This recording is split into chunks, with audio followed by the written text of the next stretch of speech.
All right, Dean Murphy, Dollface. Yes. How are you feeling about today's podcast? I'm feeling very good, actually, because Nick is a fascinating guy. Like, he's a really super cool guy. Obviously, imagine owning two of the biggest clubs in Melbourne or bars in Melbourne. One of them having so much history, like Cherry Bar, for a start. That's just Cherry amazing. Bar. And Yah Yah's over Northside, which is incredible. And Amazing. he's just a really, the times I've met him, he's just a really fascinating guy, super sharp.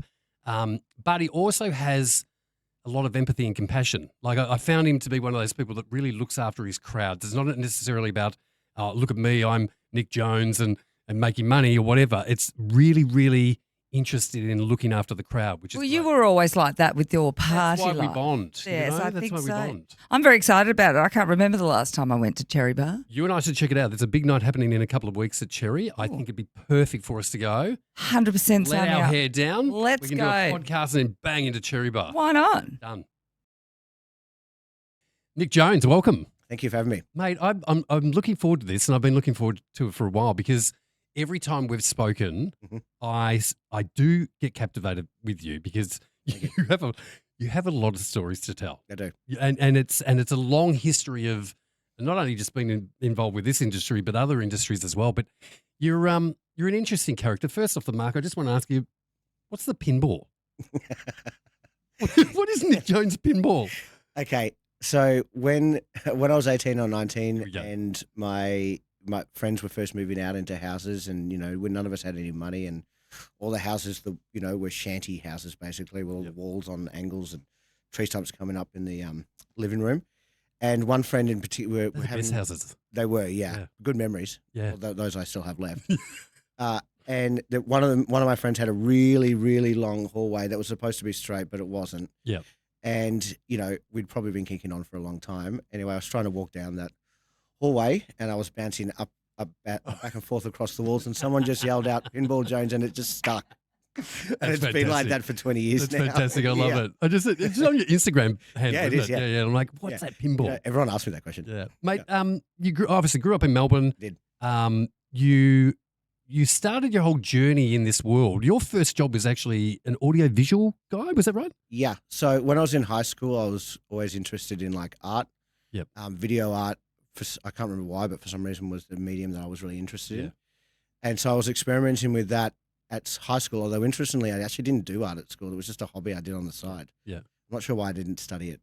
Yeah. Probably because I thought it was a waste of time. I went along to a gig just after I turned 18 at Ding Dong Lounge in Melbourne. The band was British India. Yep.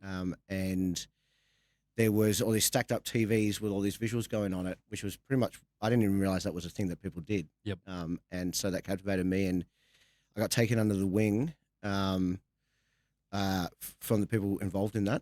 And yeah, that's how That's how it all started. That's how it all started. And did that take you on a trip to doing stuff at big festivals and Yeah, so it was a very different, it just would have been 2005 or 2006. Technology was radically different, almost analog back then. And so it was a lot more DIY than what you see now with all the LED screens. But yes, I quickly started doing these regular gigs in Melbourne. And there were about 6 or so professional working VJs, we called them then. Yep.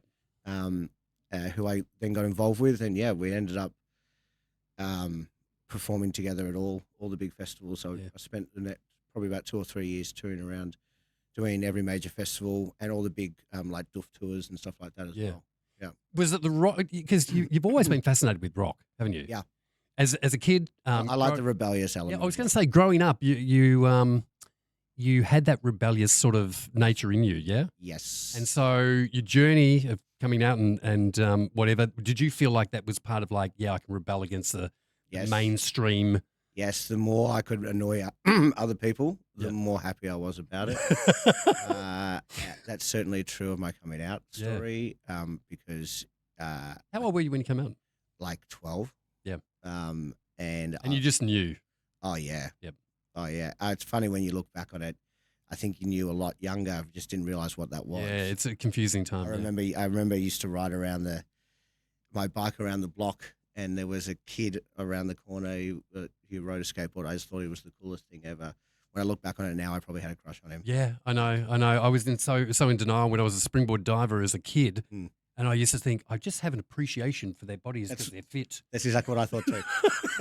That's exactly what I thought too. It's weird, isn't it? And it's funny, yeah. So the rock element, yes. When did your love of rock music come about? Because that's, traditional young gay boys coming out don't necessarily gravitate towards rock. No. It's funny. I was always, in high school, I was always interested in electronic music. Yep. It was always electronic. Yep. And then the rock thing was just an education in it by falling into it professionally. I didn't listen to much rock and roll before I started. So it wasn't something you grew up with. You just kind of not at all started, but getting involved with. I started working with all these bands, and that's how I loved it. I literally the school of rock and roll. Have you ever bought an album? One of my questions. I hope you bought an album. My first, it's embarrassing. The first album I ever bought was Aqua from memory. Wow. Yeah. Yeah, I think the first one. I'd like to think. I was obsessed with that. Again, gay. Very gay. So gay. I was gonna because my first one I remember I had it. I thought it was Kiss Dynasty or whatever it was. Yes. I was That's a way cooler answer, by the way. Yeah, but it was actually Grease. Okay. Olivia Newton-John and John Travolta. I should have known then. It's a little camp. I should have known then. I just really liked her dresses. So the whole thing for you worked at Ding Dongs. What was Ding Dongs? Was it just bands and stuff, or was it? Yeah. So Cherry Bar and Ding Dong have like an interesting history that's like shared. Yep. So Cherry Bar was started in 1999 by a guy named Bill Walsh. He was the drummer in the Cosmic Psychos, which were a very influential punk band in the 90s. Cherry Bar back then was pulling in the big names, wasn't it? Yeah, so when it first started, Cherry Bar was just a bar. It didn't have any live music that we would now associate it with. Yep. And it ran like, very successful though, it ran like that, but with no live music for about 6 or 7 years. Yeah, right. And then Michael Gudinski and Frank Stavala at Mushroom approached Bill saying to recreate basically a Cherry Bar, but with live music, and that became Ding Dong Lounge. Right. And so they have a kind of a shared, similar ownership. Certainly they have a connect. Was it in the similar area? Was it the same? Cherry Bar was in AC/DC Lane. Yep. Off Flinders Lane. Yep. In what is now a very trendy area of Melbourne. Back then it was old seamstress factories. It was a really dead part of Melbourne back then, from what I've been told. It was very underground, wasn't it? Yeah, it was. Yeah. I didn't even have a sign when it opened, and I guess the rules around liquor licensing must have been a little different back then. They were a little relaxed. Yeah, there was a guard.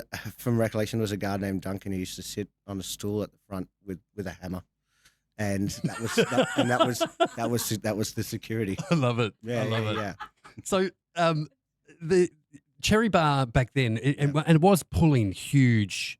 It was very popular after concert sort of performances and whatever. Not necessarily performances, but people gathered there, didn't they? Yeah. So the whole had like Mick Jagger, and there was the whole why Cherry Bar is really famous. Yeah. Is that it is the place where all the rock stars go and party and hang out after their shows. Yeah. And so it's notorious for that.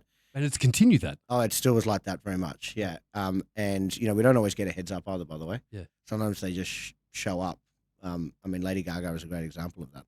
When was that with Gaga? It would be about 10 years ago. I can't remember the exact date. And she just they wanted to do an after party. She just kind of we couldn't do it because we had something else. You knocked Gaga back. We did. We knocked her back. Wow. She wanted to do the after party there or whatever. We knocked her back. And so then the next time that she came, she didn't ask permission. She just showed up. Wow. Yeah. And she danced on the bar top for the whole night until close. That's incredible. Yeah, the footage is really good. This is how remarkable the history of Cherry Bar is, isn't it? It's crazy. There's a lot of really famous stories. How many of them are entirely true? Doesn't matter. Doesn't matter. Yeah, I'm sure there's some. Believe anything. I read it and I was like, wow. I'm sure there's some truth to them. There's a story of the Gallagher brothers from Oasis trying to buy the. Yeah, that's venue. what I heard as well. That's before my time, but certainly that's the one you hear all the time. Yeah. One of my favorite Cherry Bar stories is we had a back room. We have like a little room that's like the VIP room where we look after these bands. Yeah. And Guns N' Roses were in town, so Axl Rose was there. and there's a jukebox in that room that just plays old classic records. Yep. And Creedence Clearwater Revival came on, and they always have bodyguards and stuff. His handler ran straight over to the jukebox and just ripped the power cord out of the plug, and we turned to him and was like, "What are you doing?" And words that I think are immortal. He said, "Axel doesn't do Creedence." Oh my You can't be mad at that. Oh my God. Yeah. It just has so much history. You know what I like about Cherry is it's one of the remaining places that you can go to and people aren't on their phones. No, they're not. The people are there. The times I've been, Mhm. I've met some fascinating characters. Yeah. Some that actually play there, some that just drink there, but no one's on their phones. They're all talking. They're all communicating with each other. It's a real community, isn't it? That's an interesting observation. I think now that I think about it, that's correct. Yeah. Yeah. It has it's unique for me for a club in that there are plenty of 18-year-olds there, but there are also plenty of 50-year-olds there. Yeah. It's not like a young person's club by any stretch of the imagination. Yep. That's why you probably get better stories, because people actually have stories to tell. Yeah. And you're right. Downstairs, it is very much like Social. It's very social, and you meet these randoms, and they become your best friend Yeah. for the night. Yeah. Yeah, it's amazing. It has a Is that why you were drawn to taking it over, like becoming a part of it, just because of the culture that it had, because of the reputation it had? Because you're not a person that would dive into something where I think If I wasn't passionate about Yeah. it, no. I think that's my ADHD. I just can't. I would say I can't. probably If I'm not 100%. interested, I have no energy for it. Yeah. Yeah. The Cherry Bar thing. Well, we just have a long history with it. So, yeah. So the ding dong thing and the cherry the bar Saturday thing, Saturday okay. night. Okay. Basically, this Saturday night that was once a month called Bootleg that I was doing all the visuals for. Yep. It's like the first gig that I ever had Yep. regularly, and then the guy who ran that, Tim Bull, became like a mentor for me and kind of taught me everything about how nightclubs and events worked. And some of those lessons, I think you can really see, particularly in Yah Yahs. Yep. And there's a lot of that mentorship in there. And that transpired, and Bootleg becoming a weekly Saturday night. That then, when Tim left and we took it over, and we called it Tone Deaf, it became really successful, and it was basically like bands in what we now would call indie sleaze. Yep. That's a bit of a retcon from memory. We used to call it garage revival. Yeah. Indie sleaze is way better term, by the way. So I like that. That's kind of I'll good. give Gen Z that one. Yeah. But, and so it's like an indie sleaze disco, and that snowballed because it was such a popular Saturday night. That snowballed into them asking me and my main business partner, Dav. We have been business partners for pretty much almost this entire journey. It feels like it have to be about 20 years. Wow. Yeah, it's a long time to spend with someone. And do you kind of understand each other so well that you? Yeah, it's like having a brother, I guess. Yeah. He does feel like family in the sense that we're not always best friends. Yeah. But you bounce back from that, you know. And he immediately probably calls you on your shit, and you call him. And if you're interested in good stories, I've actually got a funny story about meeting him as well. Yeah, go for it. It was at a bar As called. long as this doesn't rupture the relationship, you know. No, it won't. It's one of my favorite stories to tell. But I was at a club, but basically there used to be what we called the Bermuda Triangle in the city. That was Cherry Bar, Ding Dong, which was in Chinatown, opposite Flower Drum, and Pony, which was on Little Collins Street. Pony is now where Cherry is. Yeah, right. Right. So I've actually been connected with all three now. Right. And basically all roads used to lead to Pony, a bit like all roads lead to the Pill, in that was the place that was open the latest. So wherever you were, what gig you were at. License to? I think it's 24-hour license. 24-hour license. But they were open till about 7 or 8. Yeah, right. And you could still smoke inside back then. So you'd go and sit down and melt into these couches and chain smoke. Yeah. I mean, it's crazy when I think about it now. Yeah. Anyway, I was there and one night, and there was these girls who were in a band who I was friendly with, and I think their friend, they had a guy friend that I was interested in from memory. Anyway, it was one of their birthdays, and they convinced me they were doing kick-ons, like a hotel room party, very cliche rock and roll. Yep. And somehow they managed to twist my arm. It's not really something that I would ever say yes to. Anyway, they twisted my arm, and so I went along to this thing, and I met my business partner of 20 years in that hotel room. Wow. Yeah, Wow. we hadn't met or knew about each other before that, and we've been inseparable pretty much. And so what was he? What field was he in beforehand? He was managing bands. Yeah, right. And so because I was doing that band night, Yep. he really wanted his bands to. It was like quite a primo gig to get your band booked for, and so he really butted me up. Yep. So did you two go into the Tone Deaf Yes. website and everything together with Yes, so he joined us with then Bootleg Den, and then when what's the inspiration behind that? Okay. Was there a hole in the marketplace? Yes. What it was back then we were spending a lot of money. You remember all the street rags? Yep. They'd come out every Wednesday or whatever it was. Yeah, everyone would love them. Oh, I would spend hours just flicking through, looking at the ads. I mean, you literally want us to look at ads. It's kind of crazy to think about now. Yeah. And but the internet and social media had started to rise at that point. Facebook was around, but in its infancy, and we're sort of past MySpace, aren't we? Only just just past MySpace. Because wasn't MySpace meant to be that whole thing? It was going to give you all sort of information on bands and I think we did some work with MySpace for back in the bootleg. Yeah, you know, like it's hard to describe to the kids now. Just I was going to say the twins wouldn't know what the hell we're talking about. No, the technology was so different. Switched off already. Like we did a huge deal for 4 parties with Sony Walkman. Yeah. They were launching the first camera on their phones. Wow. They branded Walkman, and I think they gave us like $20,000 or $25,000 a show. It's like 1,000-person show, right? That's crazy sponsorship money. That is crazy. This is pre GFC. Yeah. This was good then. This is pre accountability. Yeah.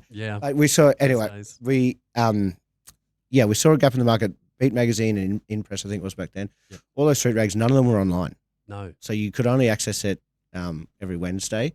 And we were spending a lot of money, everyone was, to promote their gigs or tours. We were also touring bands like Helmet and Brian Jones Sound Massacre and stuff back then. And it just occurred to us, surely it'd be cheaper if we just had the platform ourselves. We can get money from our competitors and also just serve our ads for free. It was not cheaper. It was an expensive exercise, was it? Yeah. Well, back then it was, yeah. Too. It was time-wise, it was expensive. Yeah. And then as the ball got rolling... Yeah. Didn't you code the whole thing? Coded the whole thing yourself? Coded the whole thing on my mum's kitchen table. Totally. Self-taught as well, by the way. Wow. Yeah. And back then too, because it's kind of like, you look now and you must be sort of amazed by the fact that AI, you can build a website in pretty fast. I mean, I am absolutely amazed by it.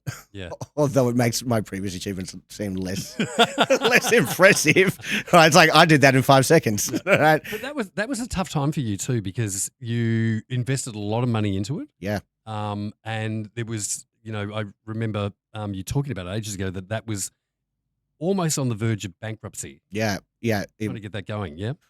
Well, it was when it was going. Oh, right. It wasn't expensive to get started because it was just me and my business partner. More expensive. Once it snowballed. Wow. Yeah. Okay. So we launched it, and I'm not sure. I would never do it this way now. I don't think, but we soft launched it in the sense that we ran it privately, so it wasn't publicly accessible. Yep. For 3 months, publishing articles and everything, but none of it was publicly accessible. And the reason we did that was so that when we did launch it, you didn't come into something that looked new. You looked like you were late to the party. You're right. Right? It was perception. At least that's how I remember. That's how we rationalized it. Yep. It seems crazy to do 3 months of work, like writing work, knowing no one's going to read it. Yeah. Right. Although it kind of makes sense. It actually does make sense. I get where you're going with that. Yeah. So then it felt established basically because there were some big players. Yeah. Going on, and we were aware that this was going to be an arms race at some point. And so we just had really, really good timing. So we launched it about a week after we launched it. Someone tried to buy it. Wow. So I guess that sort of made you feel like you've done the right thing. I maybe that 3 months was worth it. Yeah. Right, because it gave enough of an impression. That was Glenn Wheatley, John Farmer's manager, actually. Oh. Approached us just out of the blue and tried to buy it. It was like a week after we launched it. Yeah. And so what? And I can't remember exactly what the offer was, but in hindsight, I should have taken it. Yeah, but at the time, I was like, we only just got started with this. I'm like, I don't want to work for you. Like, I don't want to work for anyone. You must have seen a vision in it. Yes, actually, yeah. I did. Back then, I saw that. Yeah, I liked the talking about the industry. There was whilst it was a consumer website, the entire industry read it. Yep. They were also all our advertisers, and particularly when I really stepped into the editor role there, I kind of made it a mission to really talk about the nitty gritty of what was going on in the industry, but to explain it in layman's terms. Did you get a lot of backlash from that? So much. Yeah, because I was so thinking much. people would have hated that because that was You're speaking the truth. So many angry publicists. Yeah. So many cancelled campaigns. Yeah. Did you get threats of like people? So many defamation lawsuits. Wow. Yeah. We were lawyered totally up. And do you feel like that's what built momentum because it was speaking the truth? I mean, it's certainly, again, that rebellious thing. I think it really worked for me in that regard. You've always been like that, haven't you? Yeah, a little bit. I kind of like to stir the pot a little bit. Yeah. Anyway, it just kind of exploded. Mm. And then it wasn't that long, and we found ourselves with a huge office. With we had 6 or 8 full-time journalists working for us. Plus, there was probably about 100. Was that your? Was that like I like to ask people? Is that your goal, or did you have a feeling about it, or was it like it just opened doors and one thing led to another? Well, very much yes. So what you'll discover and what we talk about today is there's never really ever been an overarching goal. Yeah. It's normally just like taking whatever's in front of me. You're a risk taker, though. Yes. Yeah. Yes. And I don't think too much in the future, though. And in doing that, have you found that a lot of the things, because I look at you as been incredibly successful in this world that I was in for a long period of time. Yeah. But I used to see venue owners and go, how the fuck do you do that? How do you do what you do at that level and do it every week, and not only every week, 3 or 4 nights a week? It's got harder. It's definitely got harder. It's got harder. Yeah. What would you say? Because we all went the COVID journey. Yes. And I was going to ask you about that because as a venue owner, you had taken on. We had Cherry. We had closed in AC/DC Lane, and we had acquired what was the Pony. It was Boney briefly with the guys from Revolver, and they offloaded it. And we, my other business partner there, James Young, was very gung-ho about us getting it open immediately.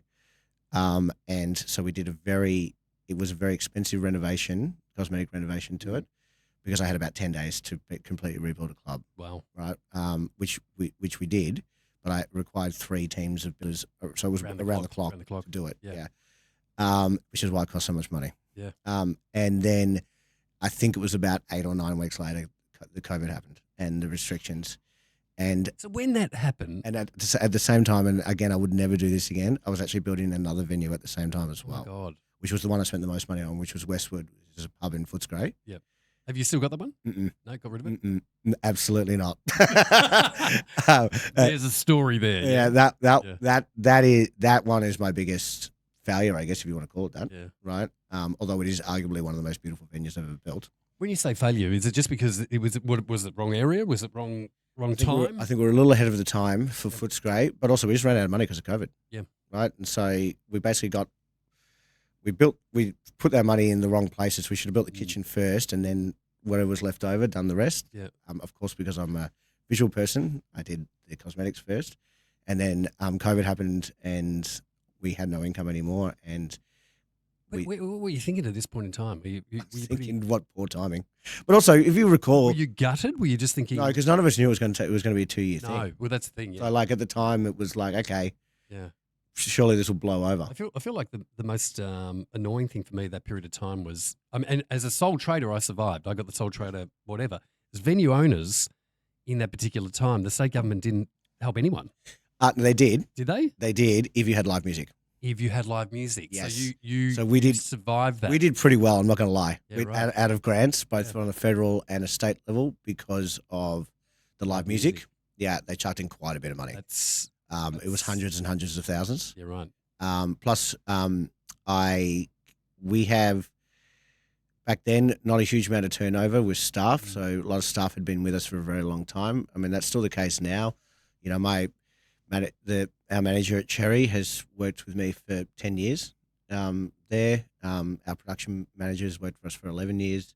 People don't disappear generally, and so as a result, most of these people I had grown up with, there was a lot of people I took when we left Ding Dong over to Yah Yah's. Yah Yah's is arguably the spiritual successor to Ding Dong, I would say. Yep. And so we put everyone on JobKeeper. That ended up costing us a lot of money that I didn't anticipate. But it kept them there. It kept them there. Although how many were there after the 2 years? Yeah, right. Yeah. So that to me is, and that's I think has been one of your greatest strengths as well. Like I said to you before, you're a venue owner. You're you've achieved so much, but you do care about your staff. I do. You care about your people. I really care about the people. And I've been to your venues, and and the staff always look happy. They look like they're hardworking, but they're there for, I think, because of you and the leadership that you give. I'm sure it's not just me, but yeah, look, there's others.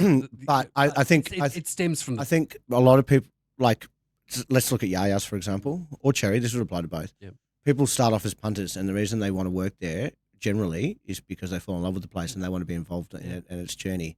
So that's true. It's not true of everyone necessarily, but I think that's majority true. Yeah. Yeah. And so they fall in love with it first before they even start working there. Yeah. The COVID experience, though, for you, when you as a live venue were doing okay, you knew a lot of other, as I did. Yes. It's so many people I know who ran just clubs. Yes. And couldn't get any money.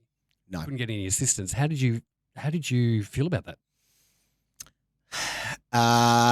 Well, I mean, this is a very Melbourne thing as well, right? Because it's not true of every jurisdiction around the country that had it anywhere near as severe restrictions as we had. I mean, I was impressed by some of the entrepreneurship of our industry. I was impressed with Martha at Chasers. Oh my God, she went into hand sanitizer. If you want to talk about masks, if you want to talk about how they do it in exhaustion, bloody hell! Oh wow! Right? How does she do it? she literally. We went into COVID lockdown, and next day it was she had hand sanitizers. Yeah, right. And in my head, I was like, how has she already got the whole supply chain figured out? Yeah. And she knew how to market it too. I'm still just reading about what the restrictions are.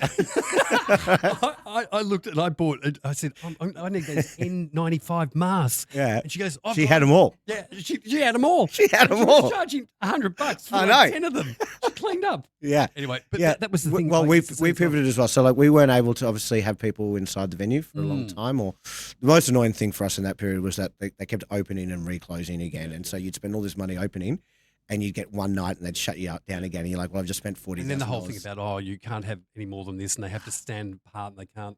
You know, at one stage I thought they were going to draw circles on the floor, and you had to stand in your spot and dance. We ran Yah Yahs one night fully seated. Right, we put tables and chairs on the dance floor. Wow, fully seated, and it was. Oh yes, and I think it was 50 people on the floor, and it was as busy as it could be. I think we sold them in like 2 or 3 hour things, and then changed it over, and people were gagging at the bit for anything. Yeah. And did you feel like when we came out of COVID, and I know this with the parties, I launched the first party I did, sold out in 45 minutes. It was mayhem. It was like people just wanted to do anything. It was like a golden year. Anything. People were happy to do anything. That did wear off though. It wore off really quick. And the other thing I noticed is that people didn't have their sea legs anymore going out, right? Yeah. So there were 2 year groups of 18-year-olds who hadn't been out yet. Yeah. So the 20-year-olds at that point had not even ever been to a club, which is kind of crazy. So that you had like 3 years of cohorts have never been to a club. People had forgotten about social etiquette. People had forgotten how to interact with other people. Not only that though, they the ones who used to go out a lot realised they could do house parties. That's right. And didn't need to go out every Saturday night. That's right. And I think it changed the pre-drinking culture. We always had pre-drinking, but I think it really magnified that. 100%. Do you find that with Yah Yahs and that they, you know, rather than and I know your bar price is actually really quite cheap in compared to some, but you know, I look and I go, people just kept bumping the prices up. Yeah, but that clearly doesn't work. People, they were trying to hit the people who were going there, and then the younger ones were looking, going, I can't afford $16. A drink. I might as well polish off a bottle at home with the mates and then head to the club. Do you find that a lot? Yes. I've never thought you don't necessarily make money by putting the prices up. Yeah. Right. If anything, you can make good money by putting them down, but not too far down. Then you see other places, you know, when they're doing $4 vodka specials, and I just think, you're crazy. What are you doing? Because firstly, you're not making any margin. Secondly, as soon as you turn that off, they're going to stop coming because they're only coming for that reason. Yeah. So you've set it at so I think if reasonable... you fit in somewhere in the middle, and also I believe in like having like a kind of loss leaders, you know, having 1 or 2 drinks that people identify as normally being quite expensive and making them cheap. Like vodka, it's actually cheaper to get a vodka Red Bull at Yah Yahs than it is to get a vodka soda. Yeah, well. Because I want them to have the caffeine, right? But people, normally vodka Red Bulls are sold quite expensively. So it gives the illusion, I think, that it's quite cheap. Yeah. Because it's like half the price of other places. This is the thing I find with yourself and other venue owners as well. It's that constant battle to get the bums on seats. Yeah. How do you cope with that? Because you're running, how many nights at Yah Yahs are you running? We do 3 nights a week at Yahs, and 7 nights a week at Cherry. Wow. Yeah. And do you find that you're always constantly trying to come up with new things Yes. and new ways of? Yeah. So It's a very tight industry at the moment, isn't it? Yeah. Me and my business partner kind of switched roles. I was always in operations, and he was always in the entertainment side. Yep. And about 2 years ago, I don't even recall if we ever discussed it or if it just kind of happened naturally. Mm. He kind of was exhausted from doing it and wanted to do more back of house, and I was ready to get more in the saddle, I guess. I don't know. I actually don't recall us ever discussing it. And so now we've completely switched. So now I'm doing all the promo event side.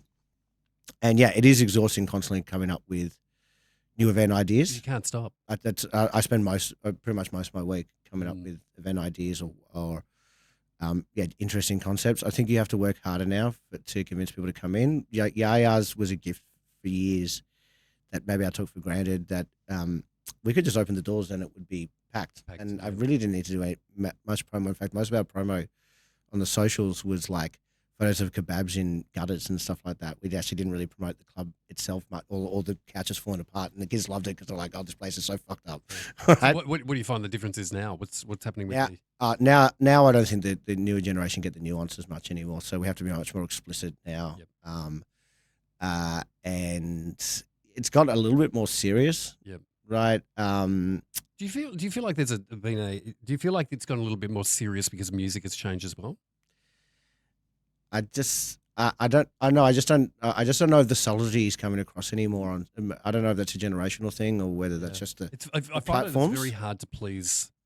Well, you can't please. I feel like they're on social media and TikTok and whatever. Everything's a 15-second journey, and you got to capture it quickly. You got to capture it quickly, and so we spend a lot of time now, not just on the event idea, but then the name of the event to kind of capture you straight away. Yep. The posters we spend ages on. I do all the art myself. Yep. And I spend ages on it, trying to get the right colors or trying to get the right thing just to get that straight away. Yeah. And we're very explicit. It's got to be instant. We're very explicit now. We really lay it out. So like on some of the posters, we'll say we're doing a 2010s party, pop party. We'll list all these 2010s artists. I mean, you should know who the artists were in the 2010s anyway. But yeah, we have to be more explicit now. And the kids, I think the kids, I know that before when I was 18, it was more like what you knew it was about. Right, or how you get connected to it. Now they know every event that's going on. Yeah. So now it's more like a fear of making the wrong choice. Yeah. So it's also a fear of letting their hair down too much because they might be on socials. Yeah. Yes, and you are seeing a trend in clubs going on with clubs banning phones. Yeah. Yeah. I think that's a great idea. Yeah. I think, well done. Well done. It's not good. It's not good for my socials. I feel like the thing with it is too that we've been to big festivals and whatever. And that's all changed, and I feel like people have lost they're not dancing as much. Well, look at focus is now the DJ. Yeah, look at the way it's changed with DJing. Yeah, exactly. People used to just dance around themselves. Now increasingly they dance facing the DJ. Yeah. As a DJ myself, I can tell you that's very intimidating. Especially someone who's an and also the drugs that are taking are different now. Ketamine is a lot more popular, and it's in my opinion a little bit more antisocial in terms of a dance floor. And so they. Sometimes I'll play a set and I think I've really bombed. Yeah. And I'll get off and all these kids will be like, "That was amazing." And I'm like, "You didn't look like you were having fun." Can't move my feet. Yeah, right, right. But internally they were having a great time. A great time inside. Yeah, apparently, yeah. Even though you look like a marshmallow. Yeah. But it had to, actually, Yah Yah's, I have to say, the times I've been there and had a drink with you, most people are still invigorating the dance floor. Yeah. There seems to be a real energy with I will tell you, Yah's is different. Yes. Yeah, it's very different. Yeah, it is. What do you reckon that is? So the cornerstone of Yah's is really about kind of like safety and comfortability, and I guess validation is actually what I normally say. Yep. Right. It's very important to me that I want, hopefully, the limit of our ability as a nightclub to do. Yep. I'd like people to walk out of that place feeling better about themselves than how they walked in. Yep. Or feeling more validated, or just realize that they're cool because they are cool. And I think if you start to feel like that, and there's a group around of people around you that are all supportive rather than being catty and judgy. Yeah. So it feels like a house party. It feels like everyone's celebrating together. Yeah. And you see that reflected on the dance floor.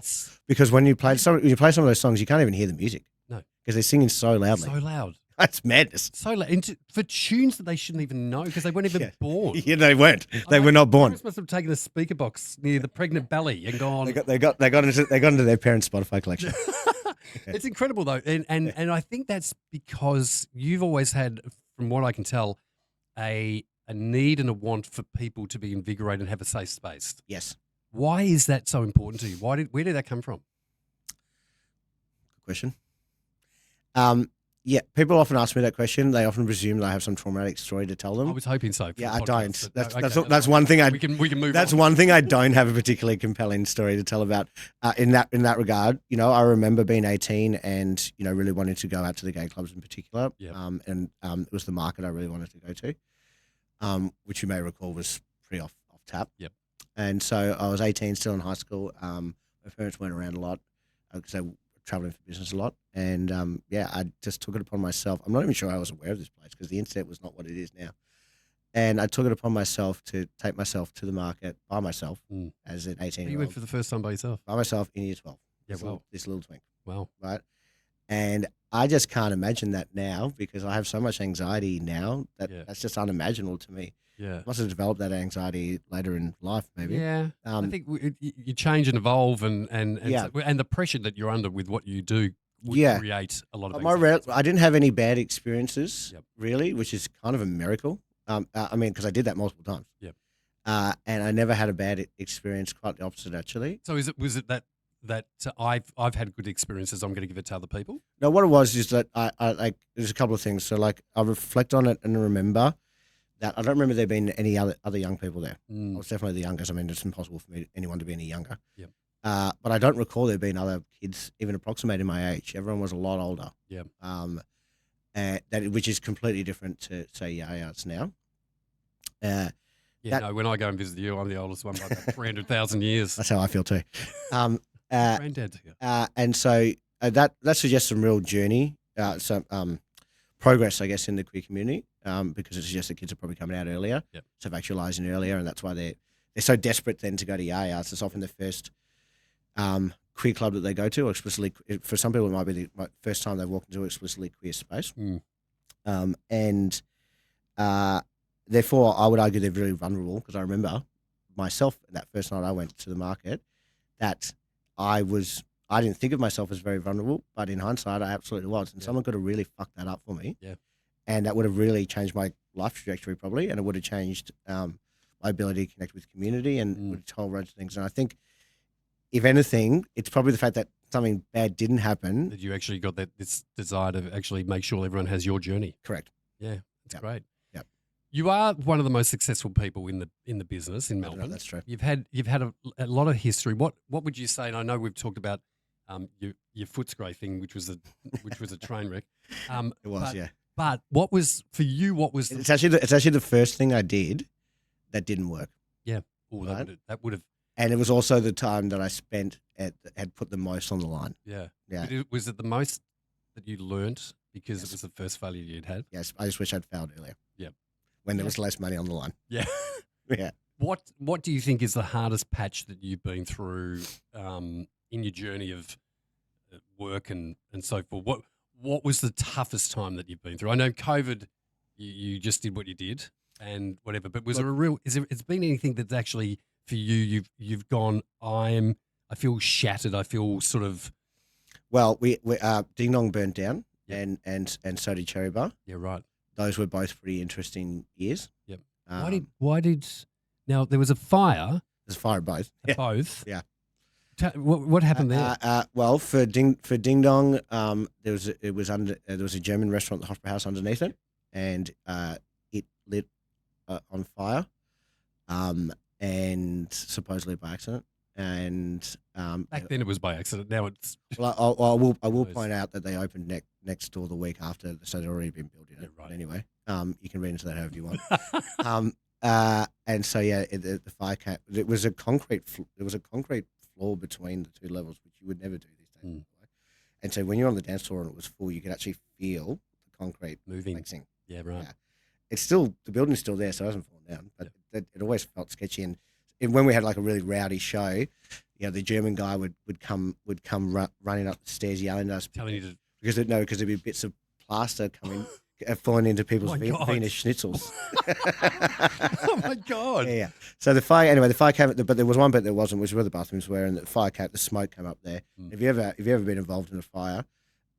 It's not necessarily a fire that does the most damage. It's the smoke, and the fire is obviously they're just trying to get the fire out, so they cause a lot of destruction as well. The water damage is severe. Wow. But the smoke damage is it took a year to get rid of the smoke damage. Wow.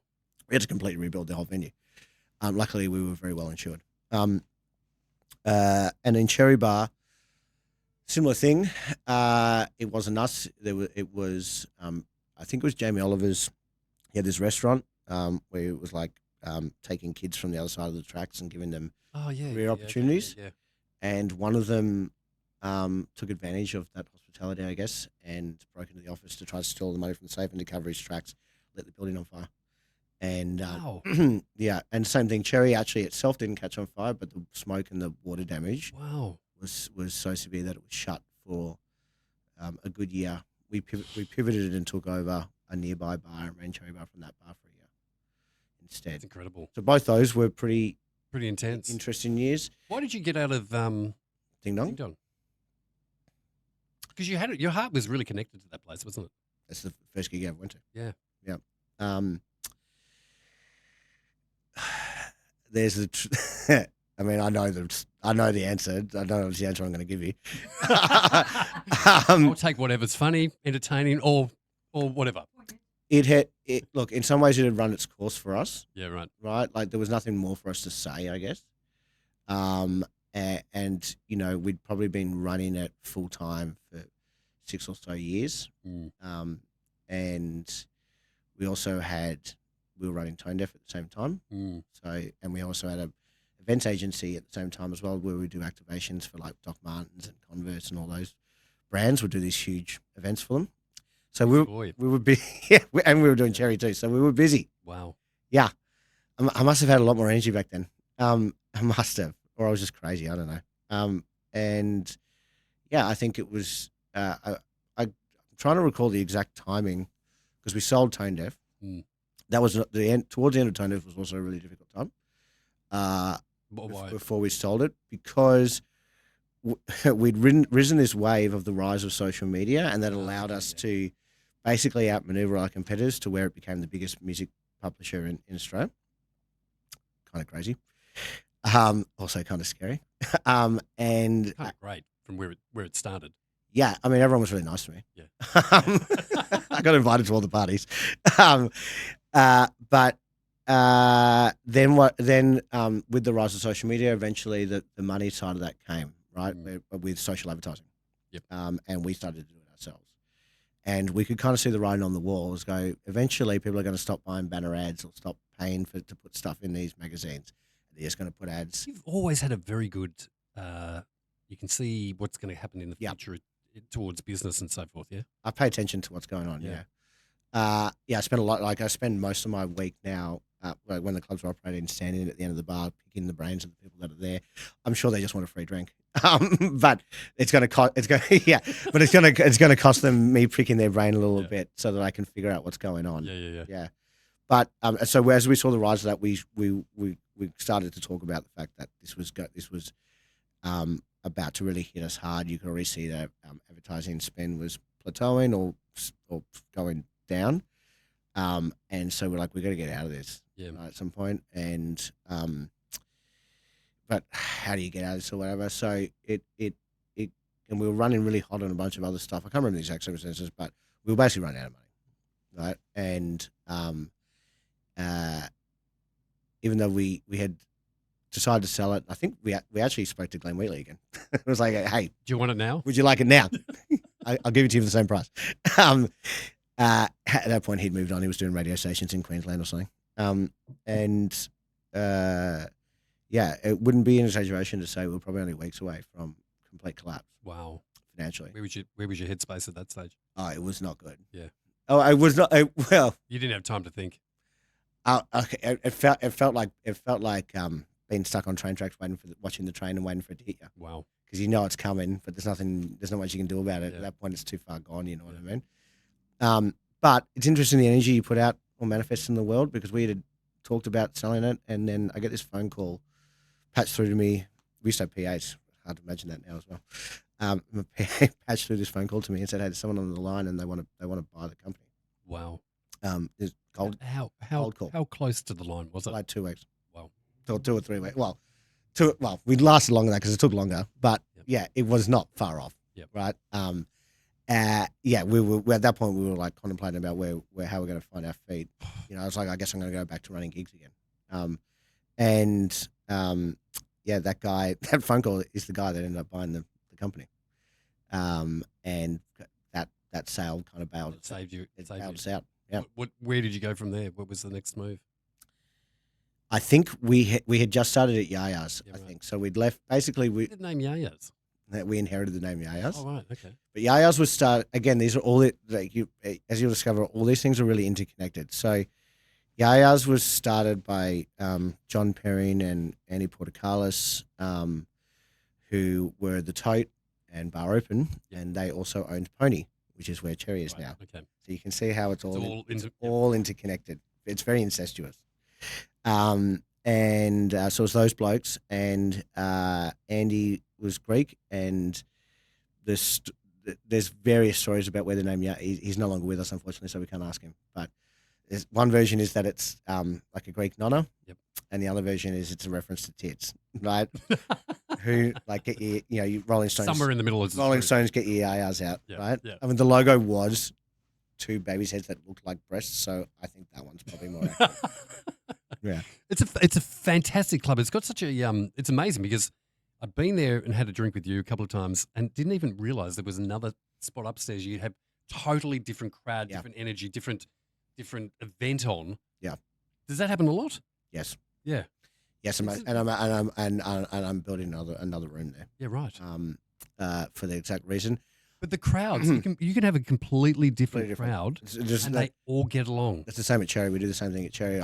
It's quite remarkable. I'll have like rock and roll downstairs, and I'll run a disco night upstairs, and people are free to intermix between the two. They're not separated out at all. No, that's right? There's no.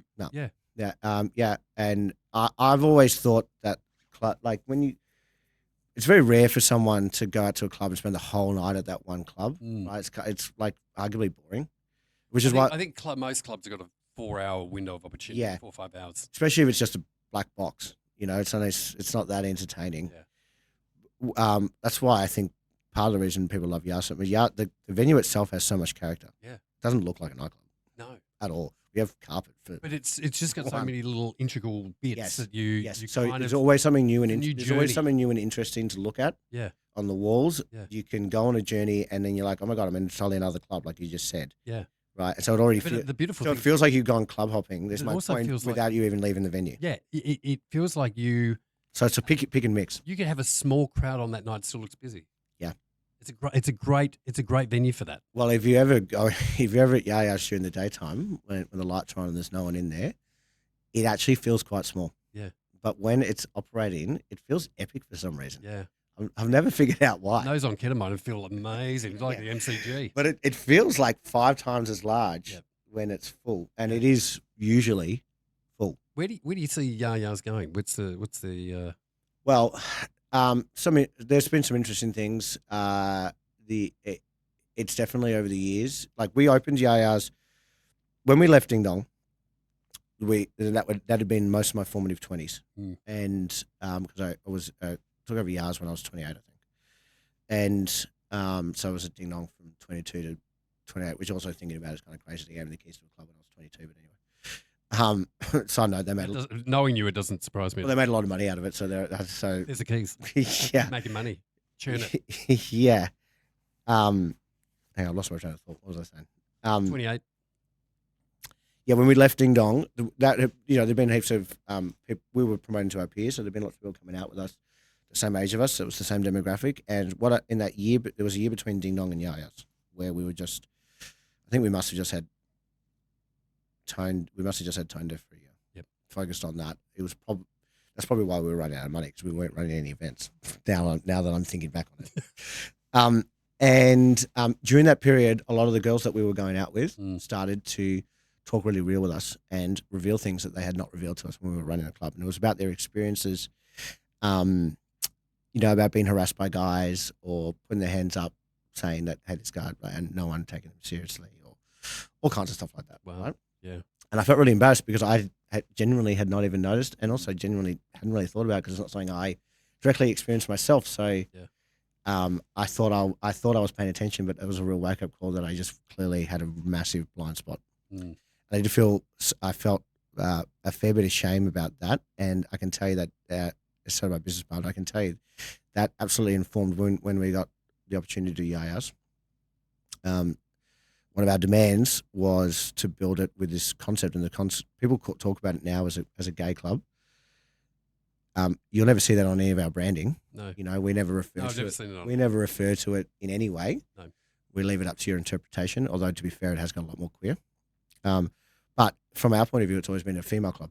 It's a club that was designed for women, for girls, because of the experience with Ding Dong. Yeah, and I was like, everyone deserves the right. That's when the real social warrior thing came out. Because it was like everyone deserves the right to be able to come out and have a good time, and it's bullshit. That and I also think if you think back to the best nights you've ever had in your life, the nights where you really let yourself go with the party, and so like you just get taken on a journey, you don't realize what's going on. It's almost like a fever dream. Yep. But for that to work, you have to be really relaxed. And so a guy like harassing you, for example, you're not going to be relaxed. Completely takes you out of the fever dream, right? Yeah. Ruins the night.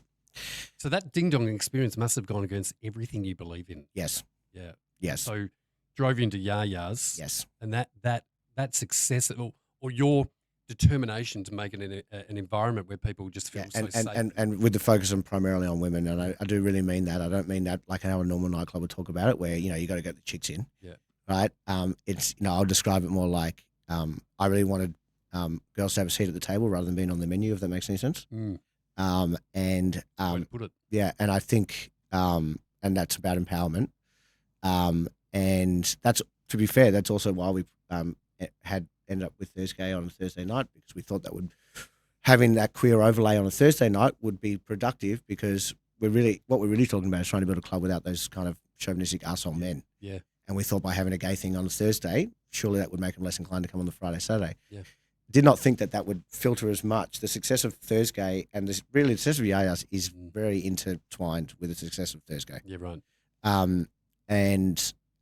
That's kind of filtered out a little bit to the rest of it. So much so, Thursday is such an icon of the queer scene, I would argue, that people now associate Yah Yah so strongly with that they just assume that Yah Yahs is always like that. Yeah, but it's the you're two different demographics that both feel safe in the venue. Yep. And that's yes. predominantly why it works. And it looks like it's really loose, Yah Yahs, but let me tell you, as a bit of a nerd, there is so much technology and stuff going in there. We are tracking so many things. Yep. And so one of the things, for example, we track is gender expression, I guess would be the best way, but male, female, right? It's an imprecise science, obviously. And I will tell you that, Yahs is still normally about 60% women, 65% women every night. It's incredible. And we don't do free entry for women. We don't do glass of bubbles on arrival for women or anything kind of stuff like that, because that's the stuff that puts you on the menu. Yeah. Right. The only reason those guys want you in there is because they can. Yeah. So they can prey on you. 100%. Yeah. So. And so women are voting with their feet. That tells me we're still doing a good job. Yeah, and I think you are doing a good job. I commend you on what you've created over there, and it is a if you've never been to Yah Yahs, you need to go and check it out. It is one of those places that you walk in feeling, what am I going to get, and walk out just with a smile on your face. You can't help but smile and have a good time. The music's insanely good. Would your parents, having come from a family where they're quite successful in business, would they be proud of you? Surely. Yeah. I don't know if I've ever asked them that, actually. Yeah. I would hope so. Yeah, I just think I would hope so. Mum went to Yah Yahs for the first time only about 2 months ago. Yeah, right. For my what do you think? It was for my birthday. I do a rave for my birthday every year, and I managed to convince her to come this year. She came with my sisters, so she was flanked by some allies. And she appreciated it. I think she liked meeting all my friends. Yeah. She appreciated it, and her reflection was similar to what you were saying then about this kind of like quilt of all these really interesting but really cool people and whatever. She was like, the music's not really for me. That's something my mother would say, but I mean, she's got a direct line to God. But it was right, like my dad. Yeah. But it was the rave night, so it was techno. So I don't know what she really expected. Yeah. And also I was DJing. I'm like, thanks, Mum. I guess I'll perform better next time. I don't think Dad's ever been to Yah's actually. He's been to Cherry. He would love Cherry. Yeah, he's been to Cherry, and he used to come to Ding Dong Lounge. He loved Ding Dong. Yeah. You know, also Ding Dong also had those cool stories. Like, you know, we had, my dad's a big Leonard Cohen fan, and Leonard Cohen was in town, and so his band wanted to just do a jam sesh, like a little private party type thing, and so he did that at Ding Dong, and the man himself showed up as well, and so yeah, and I think that was the moment where I was like, I think my dad's proud of me now because he was standing one of his idols. Mm-hmm. Yeah. I was like, I've made it now. That's so good. Yeah, it's so good. Yeah. If you could go back and, you know, this is going back to your 12-year-old self, little Nicholas, give him some advice, what would you give him? Start drinking earlier. Probably. You know, I mean, I'm joking, but also I'm not about that. Yeah. Like, I didn't drink or touch anything for my entire high school, pretty much. Yep. It was practically until I was 18 or whatever. Yep. Well, it was just before the start of year 12. And so that's not a good time to start with that. No. Because it meant I had a very wild year 12. Yeah. That was where the full punk rock thing came out going, I don't know if maybe I had a death wish. I don't know what was going on there. Yeah, but I feel like, did you feel like now that year sort of really created who you are? Yes, it definitely did. Yeah. If in the absence of that none of this would have happened. Yeah. Yeah, for sure. I guess I would tell him